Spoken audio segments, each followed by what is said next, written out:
Ooh.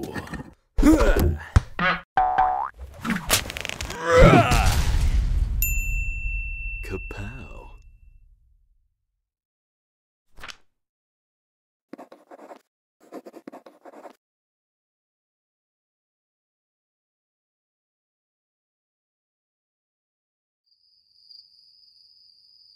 In the last days of King David's reign over Israel, the new kingdom held its breath. What would happen when David finally died? Who would be the next king? Seeing his father in such a weakened state, David's eldest son, Adonijah, decided it was at least in his best interest to take over the throne. The prophet Nathan gently reminded Adonijah that he would have to be chosen by God and anointed before he could call himself the king of Israel. Adonijah viewed this as petty details. He decided to take matters into his own hands and set about planning a hostile takeover. To avoid what would otherwise be a rather messy transition with wars and such, Nathan thought it best that David's younger son, Solomon, be king. However, he also knew that only Bathsheba, Solomon's mother, could win David's blessing for him. The king, up to this point, had been blissfully unaware of the situation. David! Hi, sweetie. Bathsheba informed him that Adonijah had already declared himself king and was consolidating his power while David was still alive. Solomon, on the other hand, was still loyal to his father. As soon as he heard that Adonijah was already calling himself king, David called Solomon to his bedside.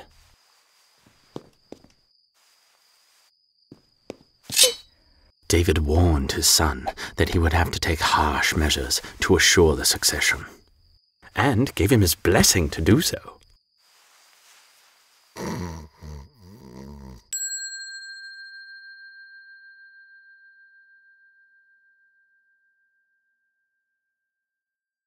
True to his father's wishes, Solomon did some house cleaning after David passed, calling on one of his father's mighty men, Benaiah, to do the job. Long live Adonijah! Long live Adonijah! Long live Adonijah! And it wasn't just Adonijah. Solomon gave Benaiah an extensive to-do list.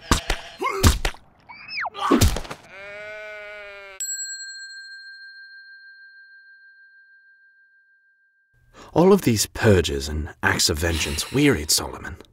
Was this really all there was to being king? He certainly hoped not. Lord, you were deep in my father's heart. Help me to be a good king. God replied by offering to give Solomon anything he wanted. Anything? Dude, anything! Well, now I could really use him. Two for them. Monkey. Ah, Lord, give me wisdom so that I might lead your people in the place of my father. God was thoroughly pleased with Solomon's request and blessed him with unparalleled wisdom. Soon, Solomon became famous throughout the kingdom for his wisdom in words and action. Smugness of smugness, all is... No. Self-regard, all is not zingy. I need zing. What is the plural for conceited? No, it's mine. No, it's my baby. It's my baby. It's your baby. Mine. It's your baby. Give it It's to my me. baby. Oh, if it's both yours, why don't you just cut it in half? Sounds good to me. What?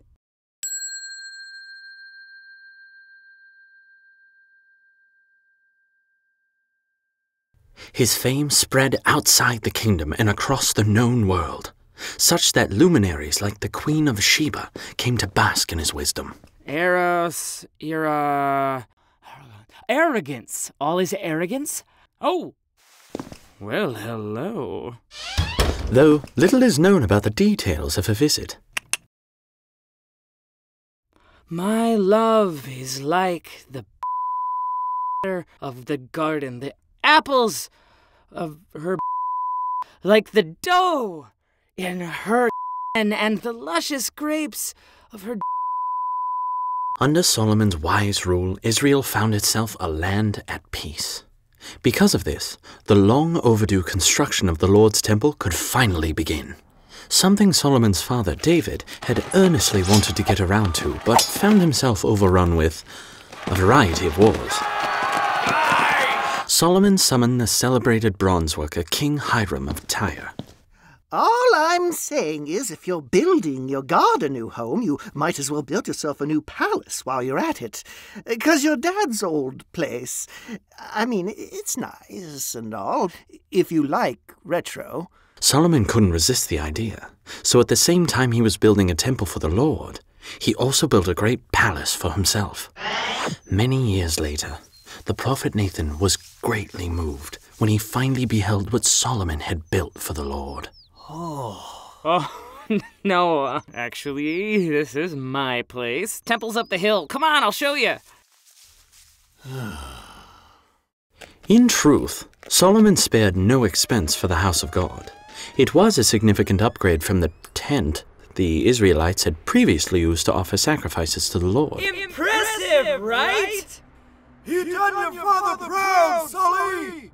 Why are we shouting? I have no idea! The glory of the Lord filled the temple, and the people celebrated for 14 days. Oh, you guys! Oh, you're too much! No, you're right! I guess I am pretty awesome!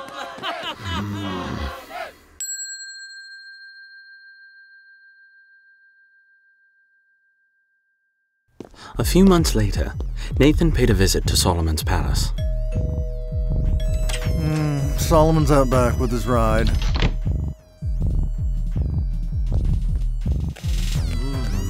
Nathan was becoming more and more concerned for the king.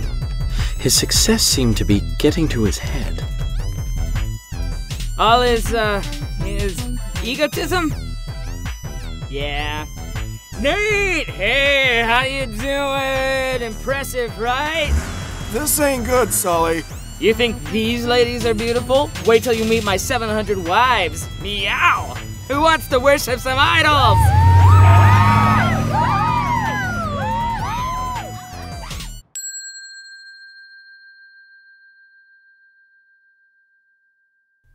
Solomon had turned away from God, which does seem quite unwise, being that it was God that had blessed him with all that he had. All his pride? No. All his voluptuous. No? Perhaps it was his abundance of everything that had blinded him. God was quite upset at Solomon and told him that because of his unfaithfulness, Solomon's kingdom would be divided after his death. In the end, it seemed that the only person who did not listen to Solomon's wisdom was Solomon himself. Years later, Solomon passed his doomed kingdom to his son, Rehoboam.